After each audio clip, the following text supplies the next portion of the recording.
今回はニラを使った付け合わせをご紹介させていただきました。よく僕がスパイスカレーにこのニラクミンを付け合わせとして使うんですけど、すごいバッチリハマって相性もいいので、よかったら作ってみてください。しかも生でニラ食べるのが結構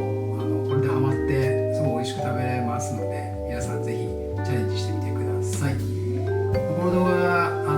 参考になったらぜひチャンネル登録よろしくお願いします。ではまた。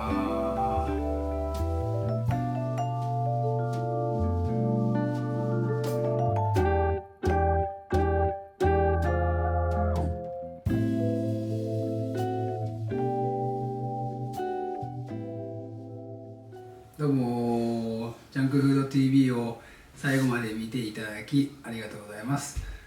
今回は生のニラを使った